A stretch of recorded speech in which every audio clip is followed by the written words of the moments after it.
Israel ফিলিস্তিন পুরোদমে যুদ্ধ চলছে, আর এই যুদ্ধের সর্বশেষ আন্তর্জাতিক গুরুত্বপূর্ণ আপডেট সংবাদ জানিয়ে দিব। শুরুতেই শিরোনাম। শতাব্দীর জঘন্যতম উপনিবেশ বিরোধী লড়াইয়ের সর্বশেষ পরিস্থিতি, ইয়েমেনের জটিল হামলা ও ইসরায়েলের বিদ্যুৎবিহীন পরিস্থিতি মোকাবেলার মহড়া। এরপর জানাবো, গাজায় গণহত্যার জন্য ইসরায়েল ও যুক্তরাষ্ট্র দায়ী, বললেন ফিলিস্তিনের প্রেসিডেন্ট মোহাম্মদ আব্বাস। আরও জানিয়ে দিব, গুলিতে ডান কানের উপরে অংশে ফুটো হয়ে গিয়েছে, জানালেন ডোনাল্ড ট্রাম্প। এরপর থাকবে সম্পূর্ণভাবে অবিশ্বাস্য ইয়েমেনের প্রতিশোধমূলক অভিযানের তীব্রতায় ট্রমাইজড মার্কিন পাইলটরা। এবং সর্বশেষ জানিয়ে দিব, রাশিয়া চীনের আগ্রাসনের মুখে আর্কটিক প্রতিরক্ষাকে শক্তিশালী করল কানাডা। এতক্ষণ শুনছিলেন গুরুত্বপূর্ণ সংবাদ শিরোনাম, এখন জানিয়ে দিব বিস্তারিত। ইয়েমেনের জটিল হামলা ও ইসরায়েলের বিদ্যুৎবিহীন পরিস্থিতি মোকাবেলার মহড়া। ইহুদিবাদ ইসরায়েলের সরকারি বিদ্যুৎ বিভাগ লেনদেনের লেবাননের বিরুদ্ধে সর্বাত্মক যুদ্ধ শুরু হলে যদি হিজবুল্লাহর হামলায় বিদ্যুৎ সরবরাহ ব্যবস্থায় বিপর্যয় দেখা দেয়, তাহলে করণীয় সম্পর্কে একটি মহড়া দিয়েছে। অন্যদিকে ইয়েমেনের সশস্ত্র বাহিনীর মুখপাত্র ইয়াহিয়া সারি একটি বিবৃতিতে ঘোষণা করেছেন, দেশটির সেনাবাহিনী লোহিত সাগরের বাব আল মান্দা প্রণালীতে এক জটিল অভিযান চালিয়ে ব্যালিস্টিক ক্ষেপণাস্ত্র ও ড্রোন দিয়ে ক্যারি সালিস জাহাজে আঘাত এনেছে। পার্স টুডে এই প্রতিবেদন ফ্রন্টের গত 24 ঘন্টার উল্লেখযোগ্য খবর তুলে ধরেছে।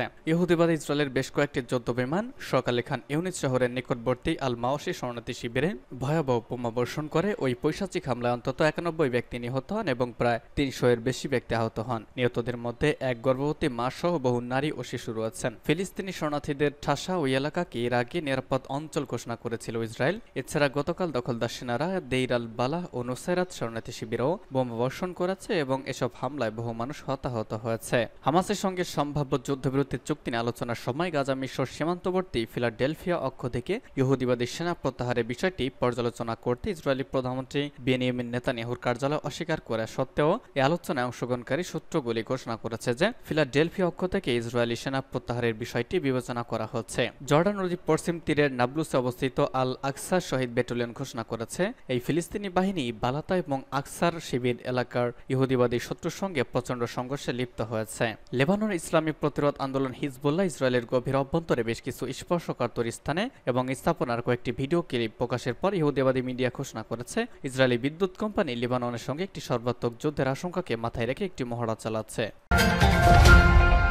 গাজায় গণহত্যার জন্য ইসরায়েল ও যুক্তরাষ্ট্র দায়ী, বললেন মাহমুদ আব্বাস। ফিলিস্তিনের প্রেসিডেন্ট মাহমুদ আব্বাস বলেছেন, আল মাওশি শরণার্থী শিবিরে হামলায় শতাধিক মানুষ নিহত হয়েছেন। এর জন্য এই হামলার জন্য ইসরায়েল ও মার্কিন যুক্তরাষ্ট্রই দায়ী। একটি বিবৃতিতে ফিলিস্তিনের প্রেসিডেন্ট মাহমুদ আব্বাস এসব কথা বলেছেন। খবর জিও নিউজের। আব্বাস বলেছেন, হামলার জন্য ইসরায়েলি সরকারকে সম্পূর্ণরূপে দায়ী, সেই সঙ্গে মার্কিন প্রশাসনও, কারণ ইসরায়েলের দখলদারিত্ব এবং গণহত্যা সব ধরনের সহায়তা প্রদান করে যুক্তরাষ্ট্র। গাজার স্বাস্থ্য মন্ত্রণালয় জানিয়েছে, খান ইউনিস শহরের পশ্চিমের বাস্তুচ্যুত মানুষের শিবিরে ইসরায়েলি হামলায় অন্তত 100 জন ফিলিস্তিনি নিহত হয়েছেন এবং 350 জনের বেশি মানুষ হতাহত হয়েছেন। ব্রিটিশ সংবাদ মাধ্যম বিবিসি গাজার স্বাস্থ্য মন্ত্রণালয়ের বরাতে জানিয়েছে, ইসরায়েলি সামরিক বাহিনী এই এলাকাটিকে নিরাপদ অঞ্চল হিসেবে ঘোষণা দিয়ে ফিলিস্তিনিদের সেখানে আশ্রয় নেওয়ার আহ্বান জানিয়েছিল, কিন্তু সেখানেই এই হামলা করা হলো। এই ঘটনার একজন প্রত্যক্ষদর্শী বিবিসিকে বলেছেন, হামলার স্থানটিকে দেখে মনে হচ্ছে সেখানে ভূমিকম্প আঘাত এনেছে। এছাড়া এলাকায় বিভিন্ন ভিডিওতে দেখা যাচ্ছে ধ্বংসাবশেষের মধ্য থেকে হতাহতদের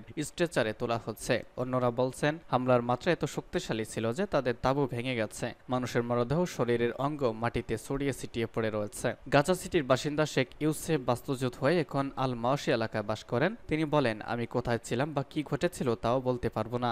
আমি তাঁবু রেখে আশেপাশে তাকিয়ে দেখলাম সব তাঁবু ভেঙে গেছে, মানুষের অঙ্গ প্রত্যঙ্গ সর্বত্র লাশ, বয়স্ক নারীরা মেঝেতে পড়ে আছেন, ছোট বাচ্চাদের লাশ টুকরো টুকরো হয়ে পড়ে আছে। তবে ইসরায়েলের দাবি, এবারের বিমান হামলায় ফিলিস্তিনি প্রতিরোধ যোদ্ধা দল হামাসের সামরিক বিভাগের প্রধান এবং 7 অক্টোবরের হামলার কথিত এক মাস্টারমাইন্ডকে নিশানা করেছে ইসরায়েলি সেনারা।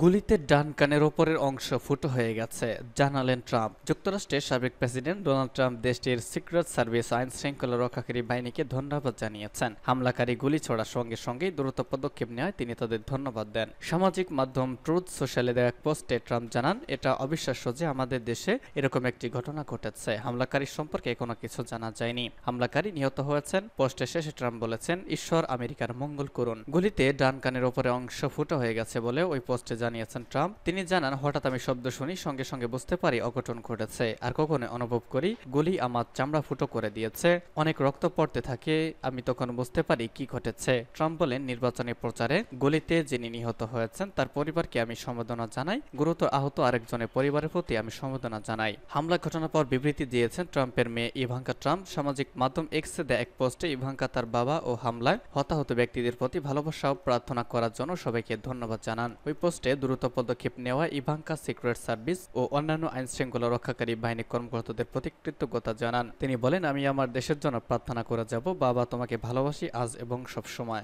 স্থানীয় সময় শনিবার সন্ধ্যা 6:15 দিকে ট্রাম্পের উপর হামলা হয়। পেনসিলভানিয়ায় এক নির্বাচনী প্রচারে এই ঘটনা ঘটে। হামলাকারীর গুলিতে আহত হয়েছেন ট্রাম্প, তবে তা গুরুতর নয়। সন্দেহভাজন হামলাকারী পুলিশের গুলিতেই নিহত হয়েছেন। একজন সমর্থকও নিহত হয়েছেন বলে জানিয়েছেন জেলা অ্যাটর্নি রিচার্ড গোল্ডডেঞ্জার।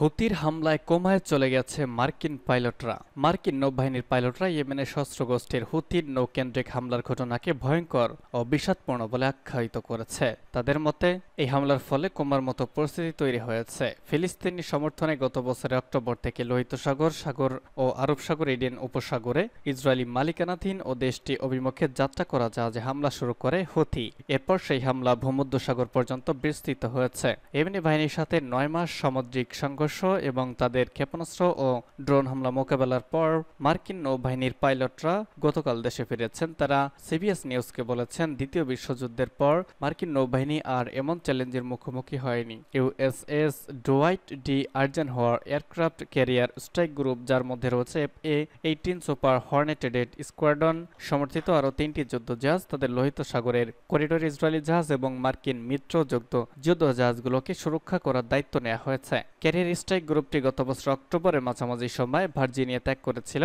ইয়েমেনের প্যালেস্টাইনপন্থী প্রতিশোধমূলক আক্রমণ বৃদ্ধির পর কৌশলগত এই জলপথে তাদের মোতায়েনের সময়সীমা দুবার বাড়ানো হয়েছিল। লেফটেন্যান্ট কমোডর চ্যারিটি সোম্মা বলেছেন, সত্যি বলতে এটা হুতিদের হামলা সম্পূর্ণ অবিশ্বাস্য ছিল। আমার মনে হয় ক্যারিয়ার স্ট্রাইক গ্রুপ থাকা কেউ এমনটা ঘটবে বলে আশা করেনি। সিবিএস জানতে চেয়েছিল, তার যে পরিস্থিতির মুখোমুখি হয়েছিল তাকে দ্বিতীয় বিশ্বযুদ্ধের পর থেকে সবচেয়ে তীব্র নৌযুদ্ধ হিসাবে বর্ণনা করা যেতে পারে কিনা। অর্লভ বলেছেন, সত্য ঘটনা, পরিস্থিতি তেমনই হয়েছিল। রাশিয়া চীনের আগ্রাসনের মুখে আর্কটিক প্রতিরক্ষাকে শক্তিশালী করল কানাডা। কানাডা বলছে, জলবায়ু পরিবর্তনের মুখে দ্রুত কৌশলগত তাৎপর্য অর্জন করেছে এমন একটি অঞ্চলে সামুদ্রিক নিরাপত্তা বাড়ানোর জন্য সুমেরু অঞ্চলে বরফের নিচে কাজ করতে সক্ষম প্রচলিতভাবে চালিত 12টি সাবমেরিন কিনতে যাচ্ছে। কানাডা নেটো সদস্যদের মধ্যে সবচেয়ে কম বয়সী ব্যয়কারী অন্যতম দেশ। প্রতিরক্ষা খাতে জিডিপি 2% ব্যয় করার জন্য জোটটির প্রতিশ্রুতি পূরণ করতে এই কড়াইটি অটোয়ার উপর প্রবল চাপ কমাতে সাহায্য করবে বলে ধারণা করা হচ্ছে। কানাডার প্রতিরক্ষামন্ত্রী বিল ব্লেয়ার বুধবার ওয়াশিংটনে নেটো প্রধানদের বৈঠকের সময় একটি বিবৃতিতে বলেন, বিশ্বের দীর্ঘতম উপকূলবর্তী দেশ হিসেবে কানাডার নতুন ক্ষেপণাস্ত্র গুচ্ছের প্রয়োজন। প্রতিরক্ষা মন্ত্রণালয় জানিয়েছে, তারা নির্মাতাদের সাথে বৈঠক শুরু করেছে এবং ক্রয়ের জন্য শরৎকালে আনুষ্ঠানিকভাবে দরপত্র গ্রহণ করবে। এর একদিন পরে ওয়াশিংটন, কানাডা, যুক্তরাষ্ট্র এবং ফিনল্যান্ড একটি যৌথ বিবৃতিতে আর্কটিক অঞ্চলের জন্য আইস ব্রেকার নির্মাণের চুক্তি ঘোষণা করেছে।